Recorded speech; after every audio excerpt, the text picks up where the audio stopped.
आज आपके साथ इंटरनेशनल फ़्लाइट रिज़म्पशन के बारे में बात करूंगा।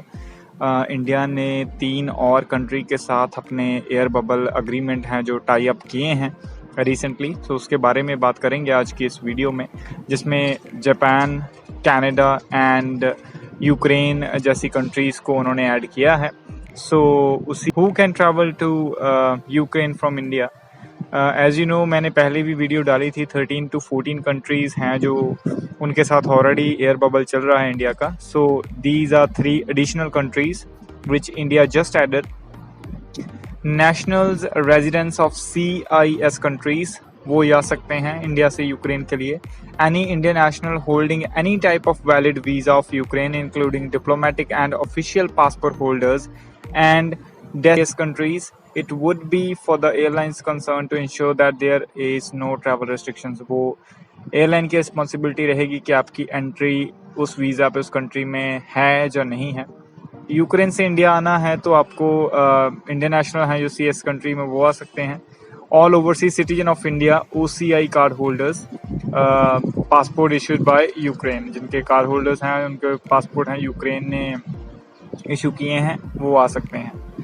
उसके बाद India to Japan.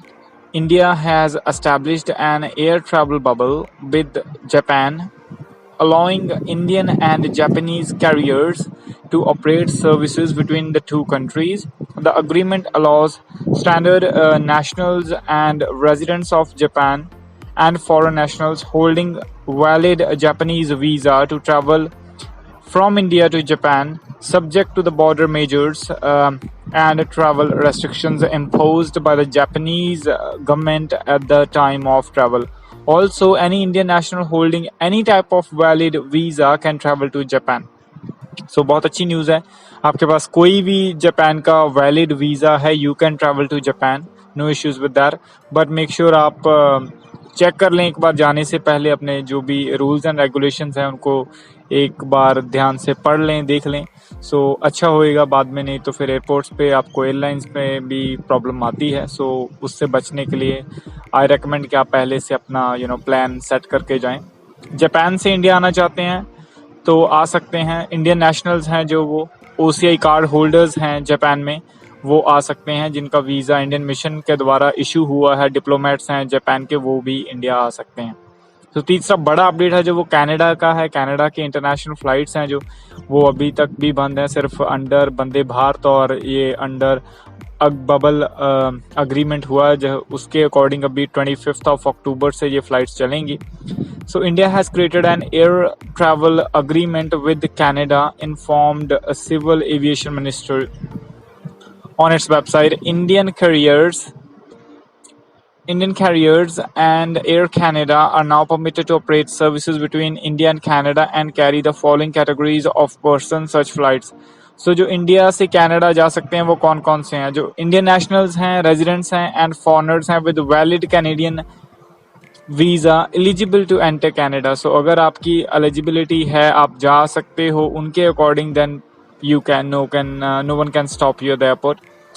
Indian nationals with valid visa eligible to enter Canada, it would be for the airlines concerned to ensure that there is no travel restrictions for Indian nationals to enter Canada before issue of ticket boarding pass to the Indian passenger. Seamen of foreign nationality, seamen holding Indian passport would be allowed subject to clearance from Ministry of Shipping.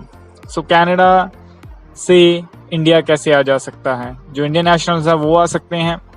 All overseas citizen of India जिनके पास OCI card है वो आ सकते हैं। Foreigners आ सकते हैं जो eligible हैं India में आने के लिए। मिनिस्ट्री ऑफ होम अफेयर्स से जो गाइडलाइंस जारी हुई थी उसके अकॉर्डिंग जो भी एलिजिबल है वो आ सकता है। सो कनाडा के लिए फ़्लाइट्स तो हैं अभी, लेकिन कनाडा के लिए जो वीज़ा स्टैंपिंग है, बहुत सारे स्टूडेंट्स हैं जो वो वेट कर रहे हैं कि कब हमें एंट्री मिलेगी, कब हमारे पासपोर्ट पे वीज़ा स्टैंप होगा। तो उसके लिए मैं बता दूं कि नवंबर में एक गुड न्यूज़ आने वाली है आपके लिए, because they are continuously working on it. Limited number में आपको इन्फॉर्म किया जाएगा थ्रू ईमेल्स बेसिकली। जो भी आपका रजिस्टर्ड ईमेल एड्रेस होगा एम्बेसी के पास, उसके ज़रिए आपसे कांटेक्ट, आपसे रब्ता बनाया जाएगा एंड आपको बताया जाएगा कि आप अपना पासपोर्ट इस डेट को, इस टाइम पे अपॉइंटमेंट आपको लेनी होगी, आके आप अपना VFS में जमा करवा दें। सो बहुत जल्दी होगा ये, अक्टूबर 31 तक तो ऑलरेडी बंद है, मैंने लास्ट वीडियो में डाला था, आपको बताया था। सो अक्टूबर में तो आप भूल ही जाइए कि VFS सेंटर ओपन होंगे, वो नहीं होने वाले। Chances are there in November. So basically Jan intake में जो भी जाने वाले हैं तो उनके visas hopefully by end of December stamp होके पासपोर्ट उनके पास पहुंच जाएंगे before Christmas. This is what I have read on their website as well. So before Christmas ये आपका जो वीज़ा स्टैंपिंग है होपफुली हो जाएगा तब तक। सो लेट्स सी उसके बाद फ़्लाइट्स का क्या होता है, और कमर्शियल फ़्लाइट्स आती हैं, जो एडिशनल फ़्लाइट्स ऐड करते हैं वो बाद की बात है। लेकिन दिसंबर 25 ऑफ 2020 से पहले पहले आई होप कि आप सबके जो वीज़ाज हैं वो स्टैंप हो जाएंगे, जिनके बायोमेट्रिक रहते हैं उनके बायोमेट्रिक्स भी कंप्लीट हो जाएंगे। So just wait for some time, it's just a matter of time, and hopefully it will be done by end of December. And that's all for today guys. Thank you so much for watching my videos.